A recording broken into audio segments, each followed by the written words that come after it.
प्रिय बच्चों, हम लोग रैखिक समीकरण की एक्सरसाइज कर रहे हैं और उस एक्सरसाइज में हम लोगों ने कुछ प्रश्नों को अभी तक सीखा है जिसमें संख्या संबंधी और आयु संबंधी प्रश्न थे। आज हम कुछ चाल और दूरी से संबंधित प्रश्नों की चर्चा पहले करेंगे। तो एक प्रश्न हमारे पास है, रोही 300 किलोमीटर दूरी पर स्थित अपने घर जाने के लिए कुछ दूरी रेलगाड़ी तथा कुछ दूरी बस द्वारा तय करती है। यदि वह 60 किलोमीटर की दूरी रेलगाड़ी द्वारा और शेष दूरी बस द्वारा तय करती तो उसे 4 घंटे समय लगता। यदि वह 100 किलोमीटर दूरी रेलगाड़ी द्वारा और शेष दूरी बस द्वारा तय करे तो उसे 10 मिनट अधिक लगेंगे। रेलगाड़ी और बस की क्रमशः चाल ज्ञात कीजिए। तो यहाँ पर कुछ चीज़ें हम लोगों को मालूम होनी चाहिए, जैसे जो बहुत फंडामेंटल फार्मूला है, चाल बराबर दूरी बटे समय, speed is equal to distance upon time. और इसी क्वेश्चन को हम लोग कई फॉर्म में लिख सकते हैं, distance is equal to speed into time या time is equal to distance upon speed. तो ये रिलेशन बहुत फंडामेंटल रिलेशन है डिस्टेंस और टाइम के बारे में। तो इन रिलेशन का यूज़ हम करेंगे यहाँ पे, चाल बराबर दूरी बटे समय या दूरी बराबर चाल गुणे समय या समय बराबर दूरी बटे चाल।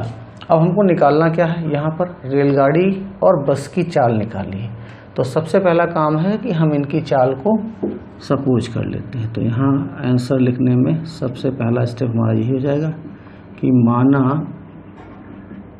रेलगाड़ी की चाल बराबर x किलोमीटर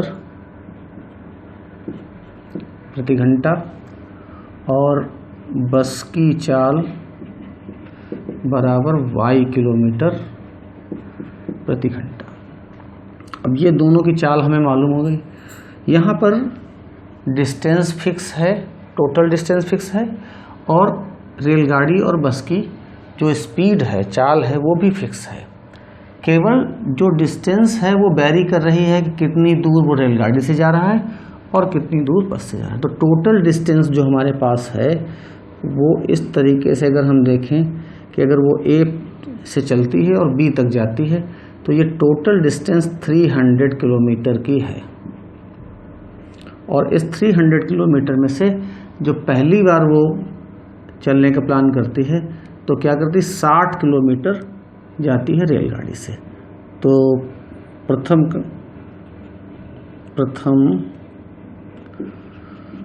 शर्त के अनुसार, यानी जो पहली कंडीशन है वो कंडीशन क्या कह रही है कि रेलगाड़ी द्वारा दूरी कितनी है, रेलगाड़ी से चली गई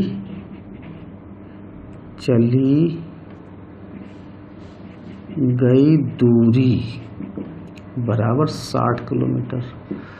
अब रेलगाड़ी से चली गई दूरी 60 किलोमीटर है, टोटल दूरी 300 किलोमीटर है। तो बाकी जो दूरी बची वो कितनी है, और बाकी जो बची दूरी वो चलेगी कहाँ से, तो शेष बची दूरी बस से चल रही है।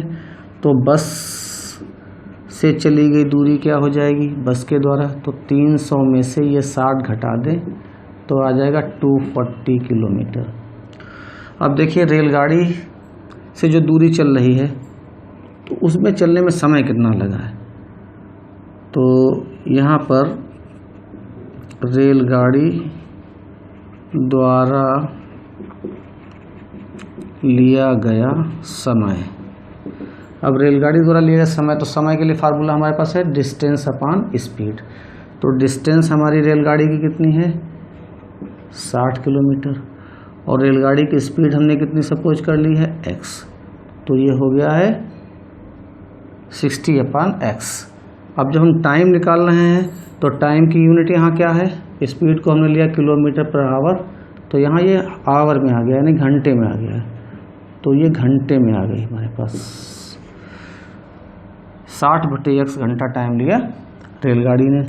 और बस ने कितना टाइम लिया, तो बस द्वारा लिया गया समय, ये कैसे ज्ञात करेंगे हम लोग, यही फार्मूला फिर से लगाएंगे, डिस्टेंस अपॉन स्पीड। तो बस से कितनी दूरी चल रहे हैं, तो बस से डिस्टेंस चल रहा है 240 किलोमीटर। और बस की स्पीड हमने सपोज कर रखी है y, तो डिस्टेंस अपान स्पीड, तो ये बस के द्वारा लिया गया टाइम हो गया। और इन दोनों टाइम को अगर हम ऐड कर दें तो हमें ये मालूम हो जाएगा कि जो 300 किलोमीटर की जर्नी है उस पूरी यात्रा में उसे कितना समय लगा, टोटल टाइम मालूम हो जाएगा। तो यहाँ पे टोटल टाइम उसे 4 घंटे लगते हैं, यानी इन दोनों का जोड़ किसके बराबर होना चाहिए, 4 के बराबर होना चाहिए। तो यहाँ पे ये भी ध्यान रखिए ये घंटे में है और यहाँ भी ये दोनों घंटे में, तो यूनिट सेम होनी चाहिए। तो ये हमारे पास एक इक्वेशन बन गया, इक्वेशन नंबर 1। अब जैसे हमने यहाँ प्रथम शर्त के लिए बनाया है, बिल्कुल वैसे ही हम द्वितीय शर्त के लिए भी बनाएंगे। तो द्वितीय शर्त में क्या बताया गया भाई, आप चाहें तो इसको थोड़ा सा शार्ट भी कर सकते हैं, लेकिन पहले शार्ट ना लिखें, पहले आप पूरा लिख के और इत्मीनान से पूरा एक एक पॉइंट क्लियर करके बना लें, क्योंकि ये चीज़ अगर आपको क्लियर हो जाएगी तो फिर आपको बहुत सारी चीज़ें, बहुत सारे क्वेश्चन ऑटोमेटिक क्लियर हो जाएंगे। इसलिए पहली बार में कभी शार्ट ना करें। जब कभी आप इसमें अभ्यस्त हो जाएं, आपको खूब अच्छे से समझ में आ जाए, तब आप इस चीज़ को थोड़ा सा शार्ट करके यहाँ से ये डायरेक्ट इक्वेशन भी बना सकते हैं, और वो मैं आपको बता भी दूंगा कैसे बनाया जाता है। तो द्वितीय शर्त क्या है, what is the second condition. तो सेकेंड कंडीशन आपके क्वेश्चन में ही दे रखी है, क्या कह रहा है, यदि वह 100 किलोमीटर रेलगाड़ी द्वारा, तो अब फिर लिख देते हैं रेलगाड़ी द्वारा चली गई दूरी, रेलगाड़ी से चली गई दूरी अगर 60 की जगह कितनी हो जाती, 100 किलोमीटर, तो टोटल तो उसको 300 ही जाना है। तो अगर 100 किलोमीटर रेलगाड़ी से जाएगी तो बाकी जो दूरी है, शेष दूरी, वो बस से चलनी पड़ेगी उसको, और शेष दूरी बचेगी कितनी, तो 300 में से हम 100 को माइनस कर दें तो हमारे पास 200 किलोमीटर की डिस्टेंस आ जाएगी। अब फिर यहाँ पे लिख देते हैं कि रेलगाड़ी द्वारा लगे समय, रेलगाड़ी द्वारा लगा समय, तो समय के लिए फार्मूला डिस्टेंस अपान स्पीड। डिस्टेंस रेलगाड़ी द्वारा कितनी चल रहा है, 100, रेलगाड़ी की स्पीड कितनी है, x, तो ये हमारे पास आ गया रेलगाड़ी द्वारा लगा समय। इसी तरीके से बस द्वारा लगा समय, जैसा कि पहले पार्ट में किया था। यहाँ बस के द्वारा कितनी डिस्टेंस चल रहा है, 200, तो डिस्टेंस और बस की स्पीड कितनी हमने सपोज करी, y, तो टोटल टाइम कितना हो जाएगा, तो टोटल टाइम इनको हम ऐड करेंगे तो ये आ जाएगा हमारे पास टोटल टाइम। ये ट्रेन का टाइम हो गया और ये बस के द्वारा लिया गया टाइम हो गया। तो इन दोनों कंडीशन में जो टोटल टाइम आ गया, तो वो क्या बता रहा है क्वेश्चन में आगे, कि यदि वह 100 किलोमीटर की दूरी रेलगाड़ी द्वारा और शेष यानी जो 200 किलोमीटर की दूरी बची है बस द्वारा तय करे, तो उसे 10 मिनट अधिक लगते हैं, 10 मिनट अधिक लगते हैं। पहले कितने लगते थे, 4 घंटे लगते थे, अब उसे 10 मिनट अधिक लगते हैं। तो पहले तो 4 ही घंटे लगते थे, लेकिन अब कितना लगता है, 4 घंटा और 10 मिनट। ध्यान हमें ये रखना है कि हमें यहाँ मिनट लिखा है ये 10, तो चूंकि ये दोनों जो टाइम आ रहे हैं वो घंटे में आ रहे हैं और ये भी घंटे में है, तो इस 10 मिनट को भी हम घंटे में ही कन्वर्ट कर लेंगे। तो आप सब लोग जानते हो कि मिनट को घंटे में कन्वर्ट करने के लिए हमें क्या करना पड़ता है, उसे हमें 60 से डिवाइड करना पड़ता है, क्योंकि 1 घंटे में 60 मिनट होते हैं। तो आप चाहें तो यहाँ 0 से 0 काट दें और आप चाहें तो एलसीएम भी ले सकते हैं, ना चाहें तो आप ऐसे ही रखें। ये हमारे पास आ जाएगा 100x + 200 upon y is equal to 4 + 1 upon 6। Equation number ये हो गया हमारे पास 2। अब देखिए ये 2 इक्वेशन बन गए। इन इक्वेशंस में सॉल्व करने के लिए कई बार हम लोग ऐसा बताते हैं कि ये जो अपान में वेरिएबल दे रखा है इसको चेंज कर लें। तो इसको चेंज करने पे हमें फिर 2 नए वेरिएबल लेने पड़ते हैं और फिर ये क्वेश्चन हमारा थोड़ा सा और ज़्यादा लेंथी होता जाता है। तो बजाय हम इनको नए वेरिएबल में कन्वर्ट करने के, इन्हीं वेरिएबल्स में सॉल्व करने की कोशिश करते हैं। इसके लिए हमें ध्यान क्या रखना, ध्यान ये रखना है कि जो डिनोमिनेटर यहाँ पे दे रखे हैं इनको हमें देख लेना, किसी एक डिनोमिनेटर को इक्वल कर लेना है। यहाँ पर अच्छी बात यह है कि जो पहला डिनोमिनेटर x है ये भी सेम है दोनों जगह और y भी दोनों जगह सेम आ रहा है, तो हमें डिनोमिनेटर भी इक्वल करने की ज़रूरत यहाँ पर फ़िलहाल नहीं है, ये ऑलरेडी इक्वल है। अब जब डिनोमिनेटर इक्वल है तो अब न्यूमरेटर को इक्वल करना है, तो किसी एक डिनोमिनेटर को इक्वल करना है। तो हमारे पास यहाँ 60 लिखा है और यहाँ पर 100 लिखा है। तो 60 और 100 का अगर हम HCF निकालेंगे तो HCF वाला चैप्टर पढ़ ही चुके हैं, उसमें आप लोग यूक्लिड के डिवीज़न लेमा भी पढ़ चुके हैं, तो उसका यूज़ करके आप निकालिए, एक एक्सरसाइज भी बन गई। इन दोनों का HCF निकालेंगे तो हमारे पास आ जाएगा 300, और 300 यहाँ लाने के लिए हमें क्या करना पड़ेगा, 60 है तो 300 लाने के लिए हमें इसको 5 से पूरे इक्वेशन को मल्टीप्लाई करना पड़ेगा। तो 5 6 जा 30, और यहाँ 100 है, 300 लाना है तो इसको हम पूरे इक्वेशन को 3 से मल्टीप्लाई कर देंगे। तो यहाँ पर इक्वेशन नंबर 1 को मल्टीप्लाई करेंगे 5 से और इक्वेशन नंबर 2 को मल्टीप्लाई करेंगे 3 से। तो पहले इक्वेशन नंबर 1 को मल्टीप्लाई करते हैं, तो 5 से इसको मल्टीप्लाई करेंगे, 60 को आ जाएगा 300 अपॉन x, मल्टीप्लाई करेंगे तो केवल ऊपर के न्यूमरेटर ही मल्टीप्लाई होंगे, प्लस 5 से हम लोग 240 को मल्टीप्लाई कर देंगे तो यह आ जाएगा 1200 1200 अपॉन 5, और 5 से 4 को मल्टीप्लाई करेंगे तो 5 4 जा 20। ये इक्वेशन नंबर 1 हमारा नया बन गया।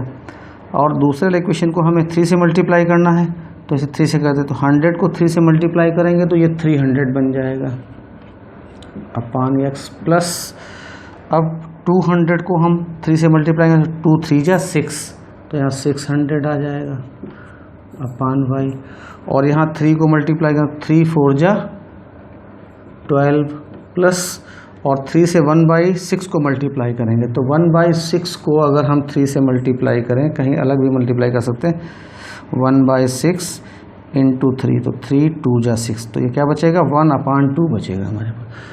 तो यहाँ आ जाएगा 1/2, और 1/2 को हम लोग जानते हैं कि 1/2 जो होता है वो हाफ होता है, तो आप इसको 1/2 लिख सकते हैं या 0.5 भी लिख सकते हैं। 1/2 को हम क्या लिख सकते हैं 0.5, और ये हाफ है तो हाफ का मतलब आधा, तो ये 12 है और ये आधा है, तो इसको हम पूरे को अगर एक साथ इंक्लूड करके लिखें तो 12.5 भी लिख सकते हैं, यानी 12.5। इस तरीके से आपको जैसा सुविधाजनक लगे वैसा काम करें। अगर आपको ये लिखने में आसान है तो ऐसे लिखिए, अगर ये नहीं लिख सकते हैं तो आप जैसे लिखा था उसी तरीके से लिखिए। यहाँ पॉइंट के बाद में एक प्लेस हो गया तो आप यहाँ भी एक 0 बढ़ा लीजिए और यहाँ भी सेम इक्वल बना लीजिए।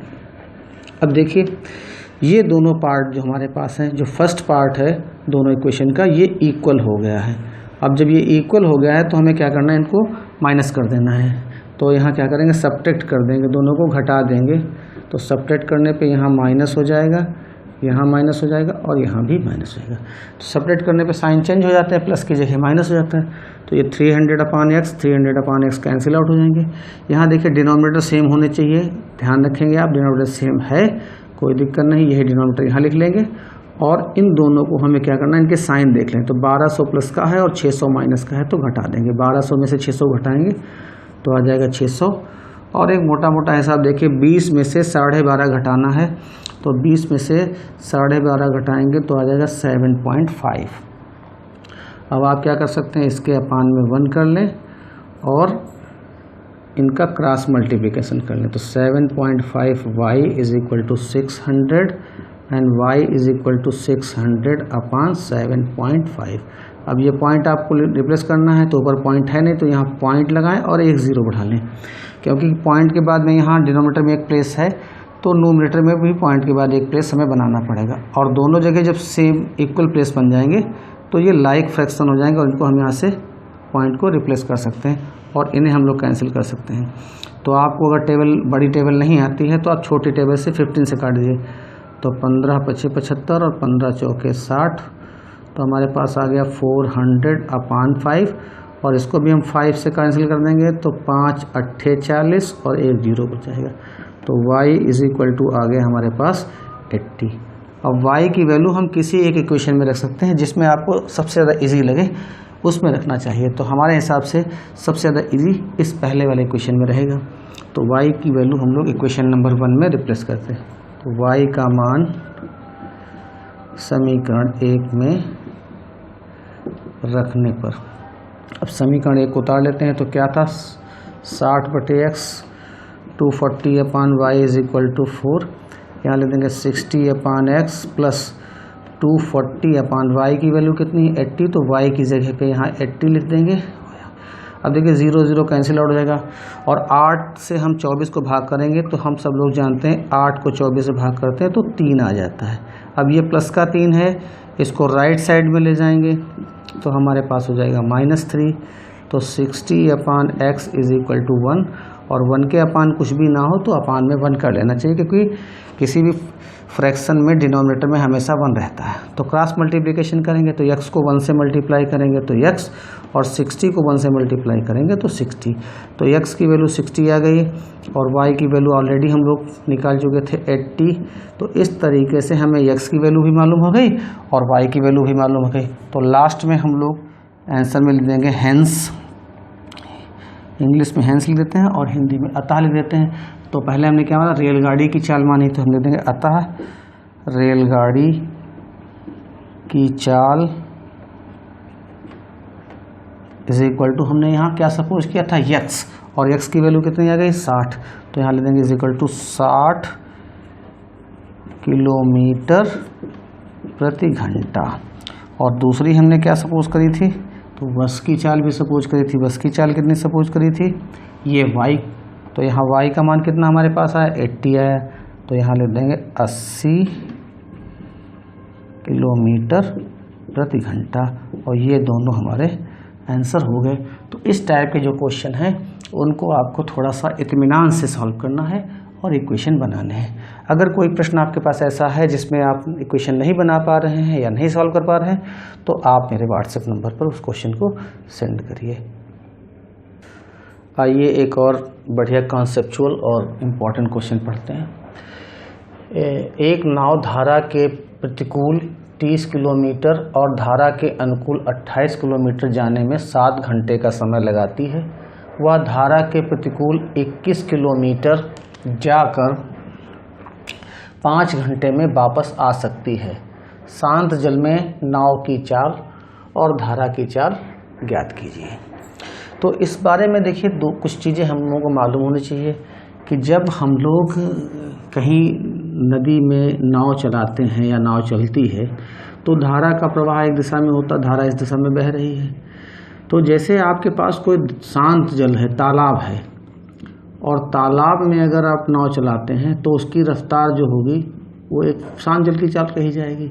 लेकिन अगर इसी को आप जैसे सपोज करें यहाँ पे 10 किलोमीटर प्रति घंटे की रफ्तार से चला रहे हैं, तो जब आप इसको नदी में चलाएंगे आके नाव को, और अगर शांत जल में 10 किलोमीटर की रफ्तार से चल रही है और ये पानी जो है, पानी का बहाव यानी धारा की चाल जो है वो 2 किलोमीटर प्रति घंटा है, तो यही वाली नाव आपकी धारा की दिशा में जब आप जाएंगे तो आपकी रफ्तार 10 और 2 मिलकर 12 किलोमीटर हो जाएगी, क्योंकि 10 किलोमीटर का तो प्रेशर आप दे रहे हैं, फोर्स आप लगा रहे हैं, और 2 किलोमीटर का फोर्स पानी लगा रहा है।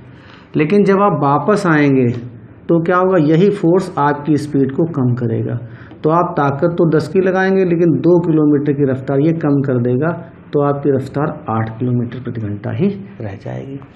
तो ये चीज़ आपको ध्यान रखना। यही बात कभी कभी तब भी आती है जब हम लोग अपना कोई वाहन चलाते हैं और हवा चलती है, हवा उस वाहन की गति को रोकने का प्रयत्न करती है, तब भी यही कॉन्सेप्ट इस तरीके का यूज किया जाता है। तो यहाँ पर हमें 2 चीज़ें ज्ञात करनी, शांत जल में नाव की चाल और धारा की चाल।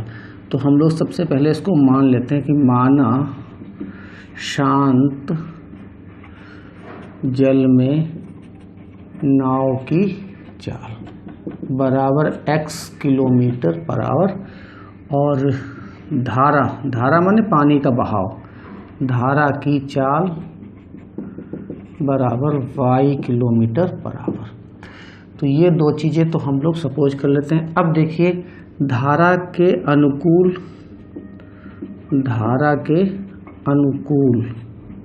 यानी धारा की दिशा में अनुकूल नाव की चाल।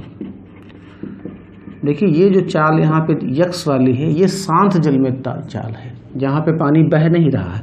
लेकिन अगर इसी चाल को हम, इसी नाव को इसी चाल के लिए हम बहते हुए पानी में डालेंगे, धारा में डालेंगे, तो क्या होगा, धारा की दिशा में ये चाल बढ़ जाएगी, इन दोनों चालों का योग हो जाएगा, धारा इसको प्लस करेगी, तो इसकी रफ्तार हो जाएगी x + y kilometre per hour. और धारा के प्रतिकूल मीन्स विपरीत दिशा में, जिधर पानी बह रहा है उसके अपोजिट डायरेक्शन में हम लोग जाएंगे। नाव की चाल क्या हो जाएगी, तब ये जो चाल है धारा की चाल, ये इसका विरोध करेगी, इसकी गति को कम करने का काम करेगी, तो इसकी गति हो जाएगी x - y। अब देखिए यहाँ पर हमारे पास दो हैं स्थितियाँ। पहली स्थिति में क्या है, फर्स्ट कंडीशन में क्या दे रखा हमें, प्रतिकूल कितनी दूरी है, दूरी देखनी है हमें। दूरी 30 किलोमीटर दूरी जाता है प्रतिकूल माने बहाव के प्रतिकूल, और 28 किलोमीटर दूरी जो है वो कैसी है, वो अनुकूल जाता है। अनुकूल, धारा के अनुकूल 28 किलोमीटर जा रहा है, धारा के प्रतिकूल जा रहा है 30 किलोमीटर। और कुल समय कितना लग रहा है, और कुल समय लग रहा है 7 घंटे। तो हमें इसका यूज कर लेना है। देखिए यहाँ पर समय हमको मालूम है, तो हम समय के लिए फार्मूला लगा देंगे, टाइम = डिस्टेंस अपॉन स्पीड। तो देखिए यहाँ पे डिस्टेंस कितनी है ये, तो डिस्टेंस है 30 किलोमीटर।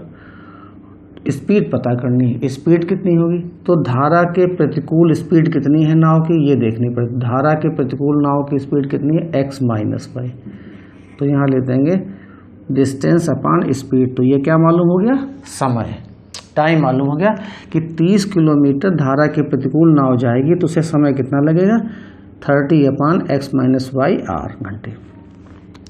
इसी प्रकार से धारा के अनुकूल कितना जा रहा है, 28 किलोमीटर जा रहा है, तो धारा के अनुकूल चाल कितनी है भाई, x + y है। तो डिस्टेंस अपॉन स्पीड, यहाँ डिस्टेंस 28 हो गई और स्पीड हो गई x + y, तो 28 किलोमीटर जाने में समय लगेगा 28/x + y आवर। तो 30 किलोमीटर जाने में धारा के प्रतिकूल और 28 किलोमीटर धारा के अनुकूल जाने में कुल समय कितना लगेगा, तो दोनों को हम क्या करेंगे, ऐड कर देंगे। तो ये टोटल टाइम मालूम हो गया, और टोटल टाइम हमें गिवन है, कितना गिवन है, 7 आवर्स। तो ये = हो जाएगा 7। इस चीज़ को हम लोग ले देंगे इक्वेशन नंबर 1। पिछले वाले क्वेश्चन में ये सारी चीज़ें हमने अलग अलग एक एक बना के दिखाई थी, इस वाले क्वेश्चन में हमने डायरेक्ट करने की कोशिश करी है। आप चाहें तो इनको अलग अलग भी लिख सकते हैं कि 30 किलोमीटर धारा के प्रतिकूल जाने में लगा समय, इस तरीके लिख लेंगे। फिर 28 किलोमीटर धारा के अनुकूल जाने में लगा समय, फिर कुल लगा समय। इस तरीके से 3 अलग अलग लाइनों में लिखकर भी इसको आप इक्वेशन बना सकते हैं, लेकिन थोड़ा सा बड़ा क्वेश्चन हो जाएगा उसको लिखने में, और हम लोग पीछे सीख चुके हैं, इसलिए यहाँ पर थोड़ा सा इसको शार्ट करने की कोशिश कर रहे हैं। अब सेकंड कंडीशन हमारे पास क्या है, सेकंड कंडीशन में कह रहा है कि वह धारा के प्रतिकूल 21 किलोमीटर जाता है। तो 21 किलोमीटर धारा के प्रतिकूल जाएगा, तो दूरी हो गई 21, और धारा के प्रतिकूल चाल है हमारी x - y नाव की, तो ये हो गया समय बराबर दूरी बटे चाल। और जाकर फिर करता क्या, वापस भी आता है, तो जितनी दूर जाएगा उतनी वापस आएगा। तो 21 किलोमीटर जा रहा है, तो 21 किलोमीटर वो वापस भी आ जाएगा, तो वापस की दूरी भी 21 किलोमीटर हो जाएगी, और वापसी में वो धारा के अनुकूल हो जाएगा, क्योंकि प्रतिकूल गया है तो वापस आएगा तो अनुकूल हो जाएगा। तो अनुकूल चाल क्या है, x + y। और इन दोनों टाइम को जोड़ दें तो टोटल टाइम हो जाएगा, जाने का समय और वापस आने का समय। तो कह रहा है जाने और वापस आने का कुल समय कितना है, 5 घंटे लगता है। तो इन दोनों को समय को जोड़ेंगे तो = हो जाएगा 5। ये हमारे पास आ गया है इक्वेशन नंबर 2।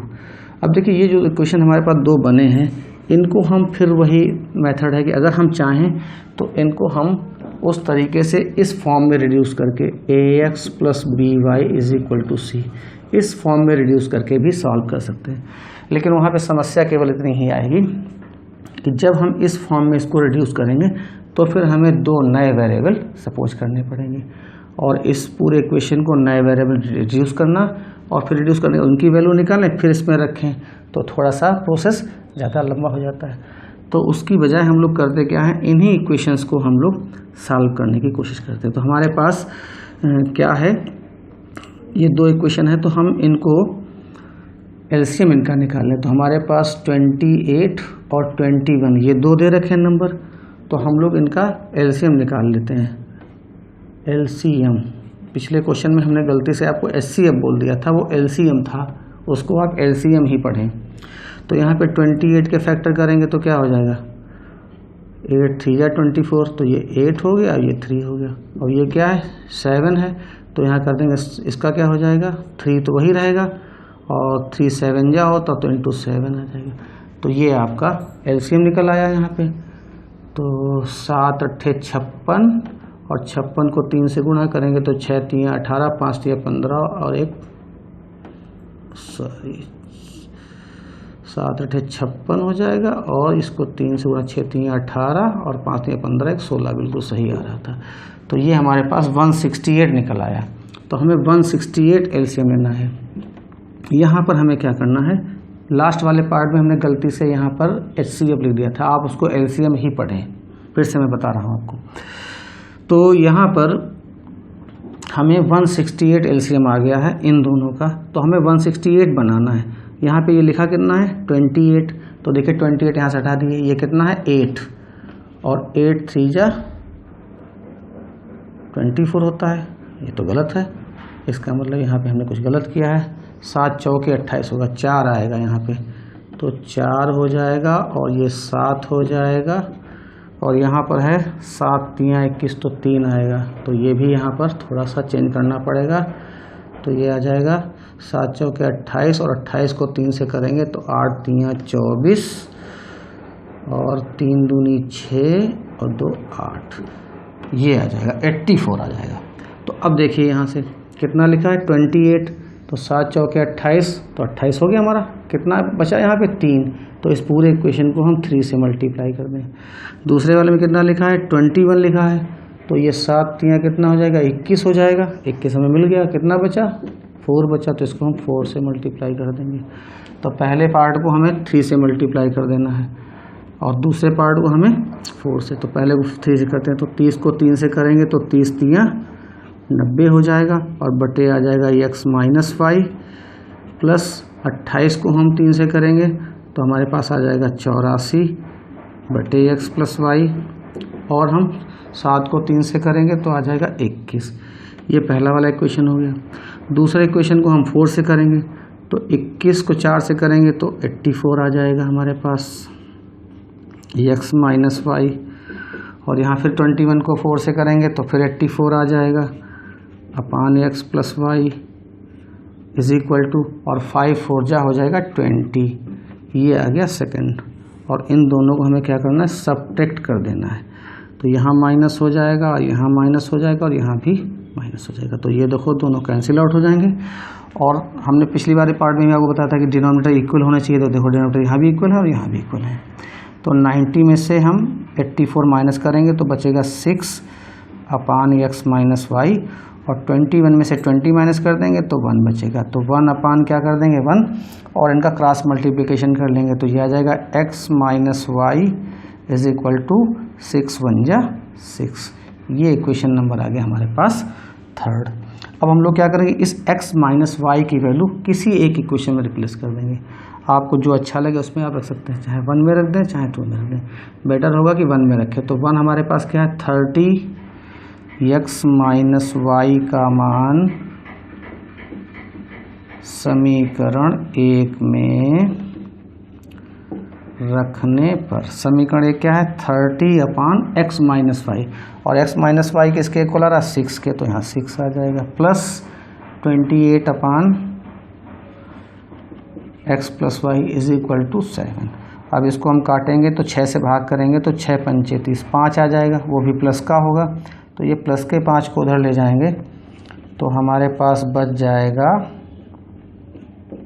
7 माइनस 5, तो यहाँ आ जाएगा 28 upon x plus y is equal to 2। इसके अपान 1 कर लें, और आप चाहें तो इस 2 से इसको कैंसिल भी कर सकते हैं, तो 2 1 जा 2, और 2 से काटेंगे 2 1 जा 2, 2 4 जा 8। इनका क्रॉस मल्टीप्लिकेशन कर लेंगे तो x प्लस वाई को 1 से मल्टीप्लाई करेंगे तो x प्लस वाई, और 14 को 1 से मल्टीप्लाई करें तो 14 बन जा 14। ये हमारे पास आ गया इक्वेशन नंबर 4। तो देखिए एक इक्वेशन हमारे पास थर्ड आ गया और इक्वेशन 4 आ गया। तो इन दोनों इक्वेशन को हम लोग सॉल्व कर लेते हैं। तो x minus y is equal to आया था 6, this is the equation number 3, and the x plus y is equal to 14, this is the equation number 4। Now we can very easily solve these two equations on adding. इसको add कर देते हैं या subtract भी कर सकते हैं। तो ऐड करेंगे तो minus y plus y cancel out हो जाएगा और x ऐड होंगे तो 2x, और इन दोनों को ऐड करेंगे तो 20। तो x is equal to 20/2 that is 10। तो x इज इक्वल टू आ गया 10 किलोमीटर पर आवर। अब x की वैल्यू हमें रखनी है तो हम इन चारों में से किसी इक्वेशन में रख सकते हैं, लेकिन सबसे आसान रहेगा जो लास्ट इक्वेशन आया था 4x plus y is equal to 14। तो हम यहाँ पर x का मान समीकरण 4 में रख देते हैं। तो समीकरण 4 हमारे पास है x प्लस वाई बराबर 14। इसी में क्यों रखा? क्योंकि इसमें माइनस नहीं, माइनस वाले में फिर माइनस को चेंज करना पड़ता, इसमें कुछ नहीं चेंज करना पड़ेगा, प्लस का है, x की जगह 10 रख दिया, और यहाँ पे 10 से बड़ी संख्या है तो घटाना भी आसान है, ये प्लस का 10 है उधर ले जाएंगे तो माइनस का हो जाएगा। तो 14 में से 10 घटा देंगे तो 4 बच जाएगा। तो ये हमें y का मान मिल गया और यहाँ पर x का मान मिल गया। तो हमें ज्ञात क्या करना था? शांत जल में नाव की चाल। तो आखिरी में लिख देंगे hence the speed of boat in the still water, यानी शांत जल में नाव की चाल। हम लोगों ने क्या सपोज करी थी? x, और x का मान कितना आ गया है? 10। तो हम x की जगह पे लिख देंगे यहाँ पे 10 किलोमीटर पर आवर। और दूसरा क्या सपोज किया था? धारा की चाल। तो धारा की चाल हम लोगों ने सपोज करी थी y, और y की वैल्यू कितनी आ गई? 4। तो यहाँ लिख देंगे 4 किलोमीटर पर आवर। तो इस तरीके से ये क्वेश्चन हम लोगों ने हल कर लिया। अब इस क्वेश्चन में फ़ायदा हम लोगों को ये रहा कि एक ही वेरिएबल जो हम x y लेके चले हैं उसी वेरिएबल में हमने पूरे इक्वेशन को सॉल्व कर लिया है। इस इक्वेशन को हमें इस फॉर्म में रिड्यूस करने की ज़रूरत नहीं पड़ी है, जिससे बहुत सा हमारा टाइम और कॉम्प्लिकेशन बच गए हैं। तो आप चाहें तो इस क्वेश्चन को इस तरीके से भी कर सकते हैं, और रिड्यूस करके करना चाहें तो उसके मेथड भी मैं आपको बताऊंगा, वो भी आप देखें, उससे भी कर सकते हैं। फिलहाल ये बहुत आसान है और ये क्वेश्चन जो है एग्ज़ाम के लिए भी बहुत इम्पोर्टेंट माने जाते हैं। तो इस तरीके के क्वेश्चन आप लोग लगाएं और उनका अभ्यास करें। फिर हम लोग अगले वीडियो में मिलेंगे, तब तक के लिए धन्यवाद।